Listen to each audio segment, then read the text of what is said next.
Comscore. And I've been looking after Bebo since the relationship started last year. Comscore.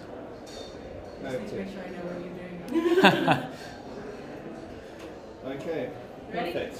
And ready, yeah. Fantastic. Okay, Mike, this is Mike Shaw. He's from Comscore, the guy who tells us our numbers every month or week or day if we beg for it. So Mike, tell us where in the landscape of social networking Bebo sits according to Comscore's metrics. Absolutely.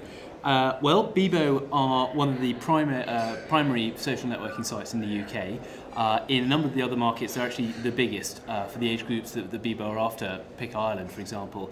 In the UK, it's very close at the top, but Bebo are actually ahead of MySpace and Facebook.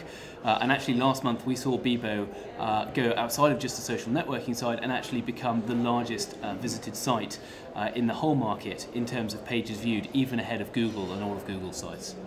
Wow, that's pretty impressive. Impresses me for a moment. So how does Comscore measure users and page views and things like that? Comscore measure a panel of 2 million people worldwide, so 50,000 people in the UK, 2 million people globally. We track their internet activity, so we see every site that they visit, and then we report on those to give websites an understanding of where consumers are going and really the type of content that consumers want to consume online. So you don't just have the UK picture, you actually have the global picture. No, absolutely. And we work to provide Bebo with these numbers, not just for the UK and Europe, but also on a global basis and for the US market, which is another large market for Bebo. So what's the trends do you see for our competitors? We see social networking overall growing very considerably. We see around 800 million people now, age 15 plus, online globally. And of those, nearly 500 million people are actually going to social networking sites.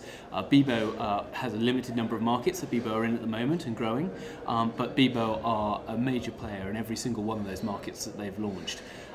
Today's announcement, when we look at the incorporation of video content, which we see as another huge phenomenon in terms of the type of content that consumers are going to online, will mean that I think Bebo can only keep getting bigger in those markets that it's in and be very well positioned to go into new markets. Great. Mike, thank you so much for your time. That's perfect. Fantastic. Thank you.